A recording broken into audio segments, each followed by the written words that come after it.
Salutations, every pup, and welcome to Chapter 1 of The Hidden Butterfly, Sasakia by RoseBloodCat. This fic has 18 chapters currently and 89,040 words. As always, the link to the fic will be in the description below, and with that out of the way, let's jump on into it. Summary of the fic. Sasakia is a vigilante informant based in Musatafu and not affiliated with any agency or group. Despite the large number of cases he's been involved in, no one has ever met him in person. Instead, he feeds information to heroes and police through the use of telepathy via glowing yellow and purple butterflies. He's a highly valued anonymous source, though there are a few underground heroes who are looking into his true identity. Midoriya Izuku is a shy but friendly quirkless student aiming to join UA's management course to become a quirk profiler for a hero agency. Limelight or underground, he's not very picky. He dutifully attends school, takes self-defense classes at the local gym alongside his mother, and never goes anywhere without his lucky butterfly brooch. Despite both having a vested interest in heroes and their success and both living in the same area, there are no other visible connections between them, and that is exactly how Izuku and Nuru want things to stay. But something is stirring in Musatafu and making it very difficult for the young wielder of the Butterfly Miraculous to keep his lives separate and secret. Izuku just hopes he doesn't end up in prison at the end of the line. Author's notes. Little disclaimer here. I have never watched a single episode of Miraculous Ladybug, but I've read some of the manga adaptation as well as some fanfics from the series. I liked some of the base ideas they put forward, but I could tell based on the section of the fandoms I was in that they hadn't been executed well / committed to in the series. My Ladybug looks like a superhero show that was trying to use magical girl tropes, but its biggest flaw seems to be that they never fully committed to either one, which is obviously where I think the show ends up crumbling under its own weight. They weren't sincere in how they handled their tropes and spent too much time backtracking to justify things or not showing the growth of characters that would have helped them in the long run. And, it was a show about a teenage girl that's being written by a bunch of adult men. I don't think I need to explain why I don't think that would work out too well. But I liked the ideas and decided that, just for fun, I would abduct them to try and write them in the way I want to. I went with writing it as a crossover, just for fun, and to give myself the room to wipe as much of the slate clean as I could to have the freedom I wanted for the story. How much of the My Ladybug lore I plan to use is to the Miraculous Ladybug lore I plan to use is up in the air, along with how much I will adhere to the rules they put in. I plan to weave in a little sky, COTL magic just because I can, and I like it, so Izuku gets to be a little magic too. Just because I have the power to do that. Chapter 1 Origins. Izuku was 4 years old when he found out that he was quirkless. He's adamant that they're wrong. He'd been a happy, playful child from what little he could remember of those days. He'd been excited, the same as many other children, to find out what his quirk was. He felt sure it had something to do with fire or light because of Kachan's quirk. Kachan's quirk was explosion, and he'd had trouble controlling it when it had first come in. He had accidentally used it on Izuku a few times, burning his clothes and backpack when he got excited, but Izuku himself had never been burned by it. His ears would ring a little, but nothing bigger than that. He'd felt warmth wash over him from the light and the sparks, but never pain. If anything, he'd felt energized from it. His skin was never burned, and there were never marks on him. He was sure that meant his quirk had something to do with fire. After all, people's bodies adapted to help them with their quirks. So if he couldn't be burned, then that meant he was built to be able to do something with fire, right? So he waited and waited and waited, but his quirk just wouldn't make itself known. Until he was the last kid in his daycare who still didn't know what his quirk was. And everyone was getting confused about it. His classmates, his friends, his teachers. Everyone was wondering why nothing had shown up yet.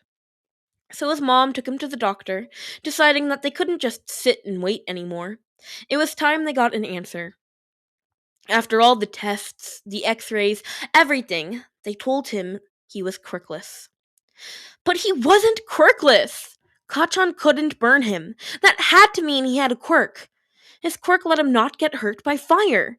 That meant they were wrong. They must have made a mistake. It didn't make sense. The doctor insisted he was quirkless and just confused about it. That Kachan was just young, so his quirk hadn't grown enough to hurt him. That he didn't have any powers because he had the toe joint, and it was right there in the x-ray. He'd been frustrated. Enough that once they got home, he sat in his room and cried. Okay, it had been more like a tantrum than just a long cry. It didn't matter. What did matter was that he knew he had a quirk. He had some kind of power, at the very least. Explosions, even tiny ones, could burn people, and he'd never been burned by Kachan. Kachan couldn't burn him. So maybe, even with what the doctor said, he was immune to fire?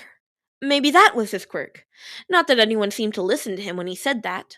It took a year before he stopped trying to convince people that he wasn't quirkless. No one would listen to him, no matter how many times he told them that he was immune to fire, so he must have a quirk. They just thought he was in denial, that he was making things up to fit in. He was a kid, one who loved heroes. Of course he'd make up stories to make himself normal and convince people he would be able to be a hero someday. They made up their minds without ever listening to what Izuku tried to say. Not even Kachan believed him. And didn't that hurt? Instead, his best friend started trying to hurt him on purpose, burning his stuff and yelling mean things at him over and over again, kicking and hitting him whenever he tried to get him to stop picking on other kids. Where did his best friend go? What made Kachan do this? Why did he start doing that? Kachan got angrier after his quirk came in, but Izuku never thought his best friend would turn that anger onto him. Kachan never noticed that there were never any marks from his quirk on Izuku. Even when he left handprints on his clothes, there was never a mark on Izuku himself. The noise would make Izuku's ears ring, but he was never actually hurt by it. Other quirks left marks. Fists and kicks left marks on him, but not Kachan's explosions. Izuku was pretty sure the school nurse believed him, at least about being immune to fire. It was the only explanation for how he'd avoided being burned so many times despite all the marks on his clothes. Instead, she gently taught him how to treat other people's burns and how to put out a fire safely. He didn't know you could use sand to put out a fire, but it was very useful if there wasn't any water. He didn't tell his mom about it, though. He was sure that finding out that Kachan was the one burning all his stuff would make her sad. So he lied and said it was a kid at the park who kept bullying people until he tried to chase them away. His mom was already hurting from his dad leaving them. She didn't need to know his best friend wasn't being a very good friend anymore. It was because of the doctor's visit. He was sure of it. Not even his dad believed him. Shouldn't he believe him? Dad could breathe fire. He should know that if Izuku said he couldn't be burned, then he was telling the truth. He had to have gotten it from his dad. So why did he leave? Why did he think Izuku was lying? He said it was for work, but Mom cried that night. Izuku could hear it even if she tried to hide it. It wasn't fair. 4 and 5 are some of the worst years of Izuku's life. At 6 and 7, he stopped talking about becoming a hero at school. Then he stopped talking about it at the park. Then he stopped talking about it around town. Until he only talked about his dream of being a hero in the safety of their apartment. As his mom made dinner and he did his homework. He didn't stop talking about heroes. No, he loved them way too much to ever stop talking about them, especially with how entangled they are in society. Never bringing up heroes would be like never talking about the news. No, Izuku just stopped talking about becoming a hero. It stung, constantly being told he couldn't be a hero by the people around him. It hurt that no one would believe in him. So he fell silent about his dreams. People stopped asking about them the moment he said that he was quirkless, anyway. He'd prove them wrong. Just because everyone thought he was quirkless didn't mean he couldn't be a hero. But he would find a way. It would take a while, but he was a kid. He had plenty of time to figure it out. If he couldn't train his quirk yet, then he couldn't train the rest of himself. Then he could train the rest of himself instead. He convinced his mom to sign them both up for a self-defense class, at least. It seemed like a very good idea for both of them. Healthy exercise and advice on what to do if something bad happened. Their teacher, their teacher, Sango-sensei, was firm on teaching people about what they can do to keep safe if they got caught up in a villain attack. Her focus was on what to do to get yourself to a safe place and how to escape if you were stuck. It was better to try and escape on your own than to hope a hero would come by and dig you out personally, or to get away from a criminal if they tried to make you a hostage. She was very specific about saying criminal instead of villain during her classes, which made sense. Villain was more for people who used their quirks illegally, but not all crimes were committed with the quirk. She also wasn't above teaching the kids how to fight dirty if an adult they didn't know tried to grab them. She told them all the things they could say and do to escape, where to kick and punch to get away, and what to scream to get a responsible adult to come as fast as possible. She even talked about safe places like libraries and community centers where they could go for help if they couldn't get to a police station. Best of all, she didn't treat Izuku like he was a frail or helpless just because he was quirkless. If anything, she seemed even more determined to help Izuku learn how to defend himself. She even offered to give him lessons on using self-defense gear once he was a bit older. If his mom was okay with it, of course. He hoped she would be. Sanko-sensei knew how to use a quarterstaff, and those were cool. He wanted to know how to use one too. His mom liked the classes. He could tell. The world felt less scary when there was someone there to teach you how to stay safe. It was less scary when you knew there was something you could do to stay safe. Something that was in your power to do, and that you didn't just have to sit and hope that someone else could help you. Izuku planned to recommend Sango-sensei to everyone. If he ever met a hero student who wanted to take classes, he would tell them about Sango-sensei. Sango-sensei helped his mom smile more. She seemed happier and less nervous than he remembered her being, and she talked more about her friends and the people she worked with at home than she did before. The class was good for both of them. Izuku was 9 when he started his quirk research. It was started in a fit of frustration mixed with determination. Everyone was telling him that he would never be a hero without a quirk. He'd never be able to fight villains without one. He needed to just give up already and find something else that he wanted to be. Izuku thought that they were wrong. Besides, there was more to being a hero than just fighting villains. All Might, his idol, did more than just fight villains. There was search and rescue, emergency services, and disaster aid, too. You didn't have to be a hero specifically to do those. There were other ways to help people, and there were heroes who specialized in those. So he could be like them instead of fighting villains. More than anything else, Izuku wanted to help people. And a quirk wasn't a requirement to help people when they needed it. But everyone had a point about the villains, as much as he didn't like it. Being immune to fire wasn't very helpful if the villain didn't have a fire quirk. So we'd just have to be smarter than them. He started researching heroes and their quirks, because if he couldn't fight a villain, then he needed to know which heroes to ask for help. He made as many notes as he could, trying to figure out as much as he could about their quirks so he could turn to the perfect heroes for whatever villain showed up and get them to help. He figured out the quirks of his classmates and how they worked. If they became heroes, then he might need to ask them for help later, so he needed to figure out all the pros and cons they had before then. Even if they were mean now, they could always change later. So it would be good to know what they could do now. His notes on Kachan were extensive, but Kachan used his quirk a lot, so it wasn't a big surprise. Plus, Izuku knew Aunt Mitsuko and Uncle Masaru's quirks too. Studying villains' quirks helped him come up with ways to counter them, figure out their patterns and trends to catch them with as little harm as possible. It was a skill he knew he'd need as a hero, so studying as much as he could was important. The faster he could figure out what a villain could do and how, the sooner he could get help to stop them. That last one was called quirk profiling, according to his mom. It was considered a branch of criminal profiling, where someone took the clues left behind from someone's quirk to figure out what it was and how it worked. It was a very important tool for heroes since it let them narrow down their villains and figure out how to stop them. He read somewhere that underground hero agencies had lots of quirk profilers working for them. He liked the sound of that as a job. Maybe he could get a second degree in that, after he became a hero. Izuku was 11 when he accidentally freed a god and turned his world on its head. Izuku had just been trying to find a birthday present for his mom. There was an old antique shop close to the main markets that he'd visited several times for old hero merch. He thought it would be a perfect place to find something to surprise his mom with for her birthday that he could afford with his allowance. The owner, Mrs. Kadashi, had smiled softly when he asked her for help finding a present and pulled out a few old jewelry boxes and some old accessories for him to look through. He found a very pretty old hair clip that would be just perfect. The little decorative crystal flowers were a little dull, and the metal could use some shining, but the little green and gold clip was exactly what he had been hoping to find. But, tucked away in the largest box that he looked through, was a little black and red gift box that caught his eye. It was hexagon shaped and very old, and more than a little dirty.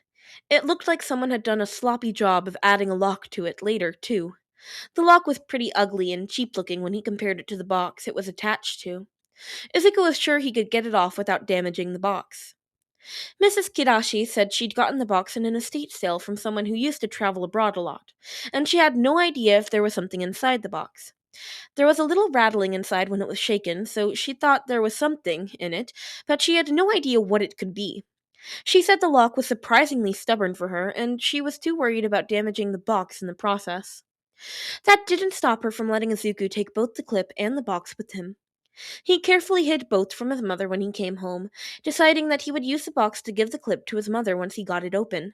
And he didn't want her to see the clip before he had the chance to clean up the clip so it would be nice and shiny for her. He had some stuff for cleaning up old models that he was pretty sure would work on the clip, so he didn't have to go out and try and find some polish for it. The locked gift box, on the other hand, took more work. It took a lot of careful wiggling and jiggling with his model building tools to finally get the lock off. Then it had been simple to pop open the box, where a little purple and white butterfly-shaped brooch sat on the fancy red cushion inside. Except the pretty brooch didn't hold Izuku's attention for very long because he was quickly distracted by the glowing light that drifted up from the brooch and formed into a little, fairy thing over his desk. A fairy that looked scared for a moment before it finally spotted him, then it just got very nervous. A fairy that, once he asked if it was a fairy, said it wasn't. They were a Kwami, and their name was Nuru, and that was their special magic brooch. And did Izuku know where they were? They had been asleep for a very long time in the box and didn't know what had happened during that time. They seemed sad and kind of scared, like they needed help. Izuku wanted to be a hero because he wanted to help people, and this was a chance to do just that. During the year he'd known Nuru, the little Kwami became his closest friend, far better than Kachan had ever been. Nuru listened as Izuku told him where they were, how he got Nuru's box, what had changed in the world while he was locked inside, and whatever else Izuku knew and Nuru asked about. And, most importantly, he listened to Izuku. He listened as Izuku told him about quirks and heroes, how the world had changed to adapt to them, how daily life had changed with the addition of nearly every human having a very special, unique power, about pro-heroes, villains, and vigilantes, and how they affected everything. He told Nuru about a dream that he wanted more than anything else, but no one believed he could ever achieve. He lamented that no one believed him about having a power of his own, just because he had the extra toe joint. He just wanted to be a hero and help people, but everyone was sure he was powerless. He was sure they were wrong. He could feel it in his soul. And Nuru finally gave him an answer. Izuku didn't have a quirk, because he had something else. He had magic, and that was the source of his special powers. He had a power that was disconnected from his genetics and as much as part of him as they were. Something he didn't have alone, but was very hard to know about without help in a world like the one he lived in. Not without someone else to notice it. Nuru could feel his magic. A gentle glow like a star with warmth like the sun. Izuku just needed a little help to learn how to use it. Izuku asked Nuru if they knew who could help him learn, but the Kwami said he didn't know of anyone who might still be around that could do it. But Izuku had a noble goal, wanting to help people. He thought that was a good reason to want to learn.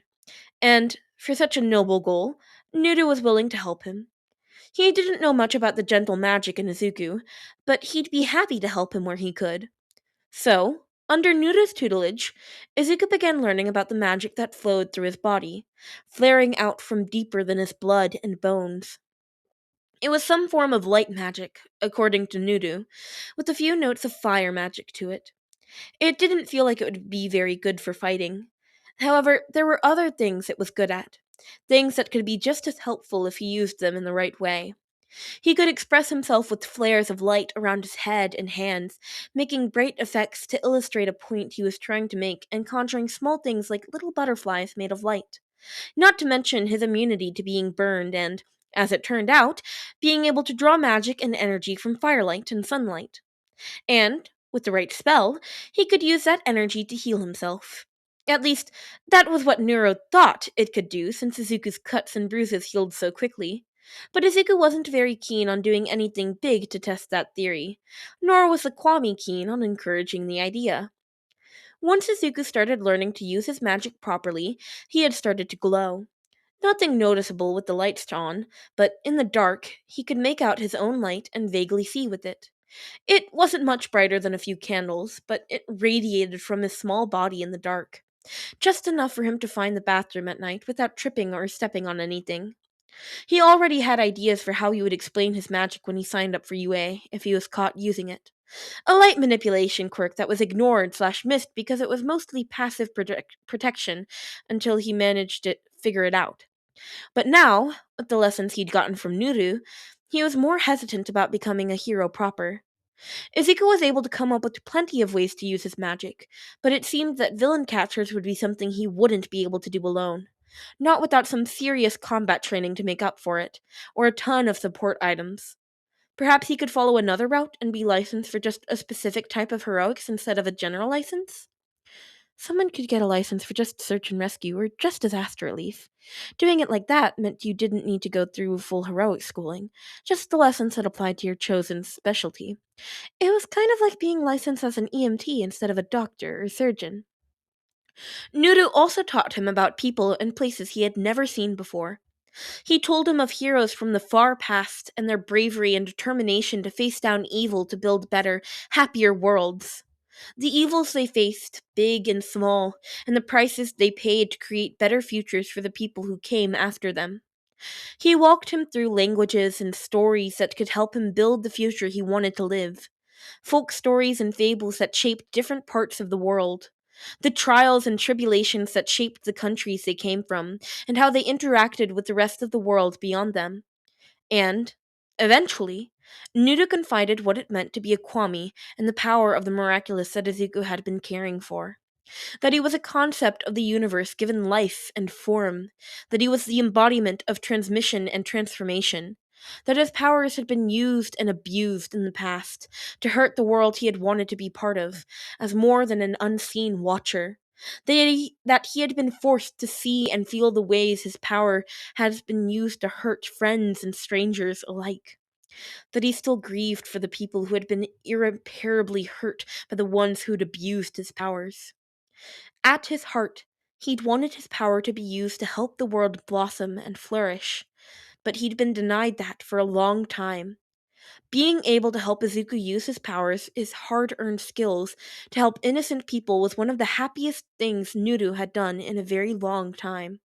He was happy to let Izuku use the passive powers of his brooch, the ability to sense emotions of those around him, to help others. To help the lonely child at the park make a new friend. To help the scared lady at the cafe nearby with an angry customer. And to comfort the grieving grandmother who missed her husband after he passed away. All of which Izuku happily did without hesitation. They were little things, in the grand scheme of the world, but they were giant to the people facing them.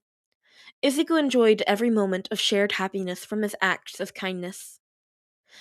Izuku was 12 when, under Nuru's gentle encouragement, he became a vigilante. A terrible case on the news about a little girl who had been kidnapped at the local park convinced them both to take a leap of faith. For Nuru to convince Izuku to use his miraculous to create butterflies from their combined magic to find the little girl and lead the local heroes to her before the worst could come. He knew the little girl. Her name was Kushina. She had needed a friend to sit and play with her and distract her from the way her parents fought at home. He played with her almost every Sunday at the little park down the street. Her favorite color was blue, the same shade as the sky on a sunny day. In 40% of child kidnappings, the child is killed before the police can find them. 4% are never recovered. He couldn't let that happen to her. Please, not little Kishina-chan. Nuda suggested how he could hide who he was, then told him what he could do with the power of the miraculous. Told him of sensing emotions, speaking with his mind through the magic of a butterfly, hiding his face behind a mask that couldn't be removed by anyone but him, of being able to change his face and voice so that no one could make the connection between Izuku Midoriya and the mysterious butterfly wielder. Izuku knew vigilantism was wrong, at least in this day and age. He knew that they should just leave it to the heroes and listen for updates on the news.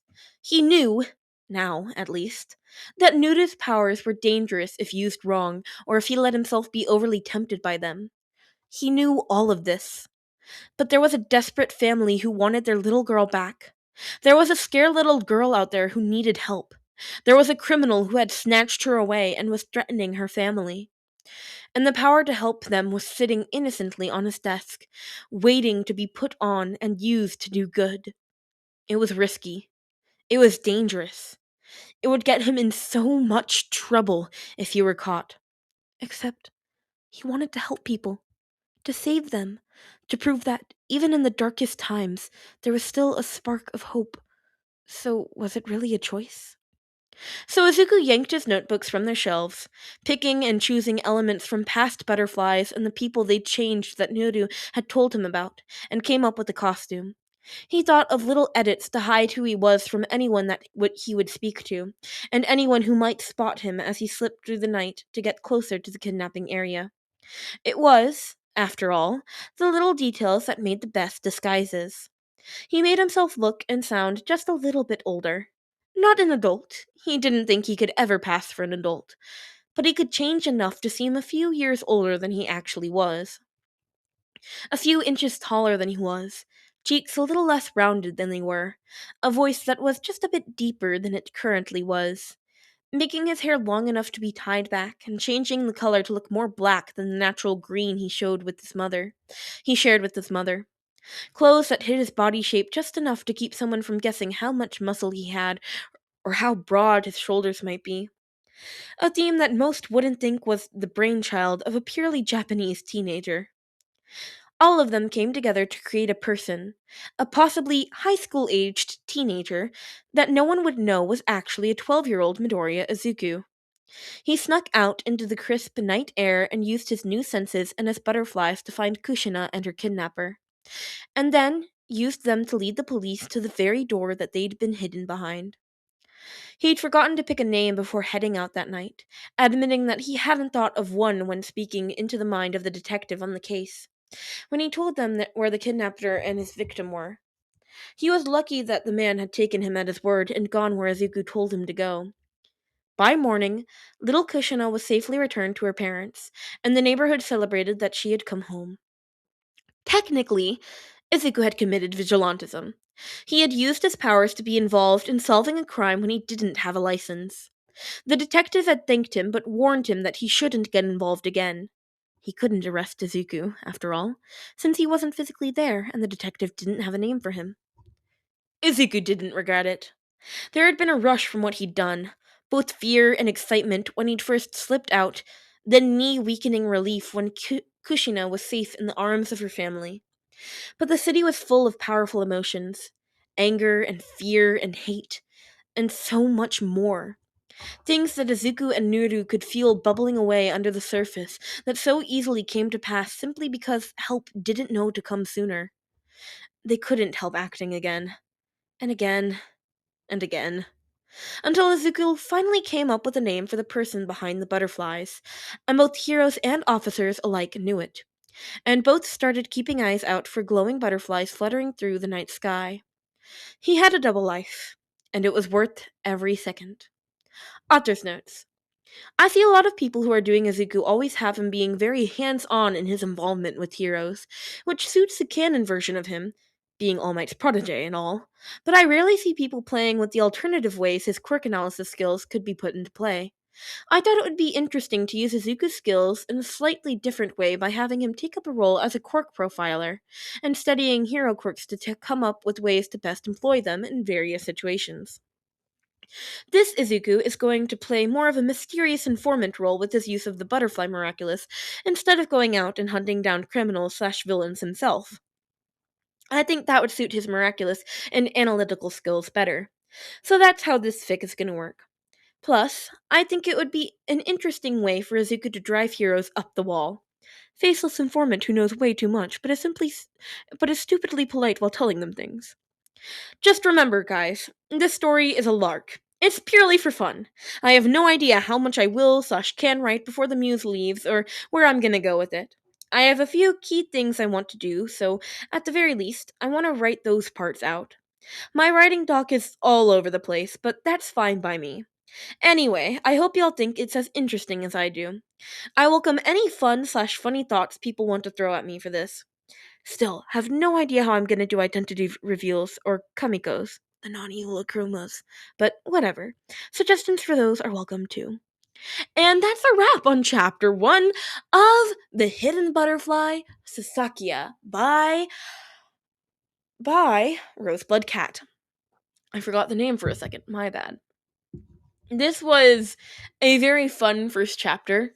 No talking, so I didn't have to worry about voices. And halfway through the chapter, I found myself very much enjoying how sharp I could just read the words. Which, okay, let me talk about the chapter actually. I really liked the chapter. It was fun. It's like a little prologue. It's a little prologue, a little catch up, and that makes sense considering it's titled Origins. It literally is like how we get to this point. Um, and I like it so much. Please go show the original author, RoseBloodCat, some love, and please leave me a comment. I love, love, love reading your comments. They make me so, so happy. Please leave me specifically hate comments, and I'll shout you out in the next video. All that being said, I hope you enjoy this, and I will see you next time. Bye-bye, pups. P.S. Forgot to mention, but this is 18 chapters and updating, so fic is not done yet. Once we catch up, we'll be reading as updates come. Okay, now that I've said that, actually goodbye. Bye-bye, pups!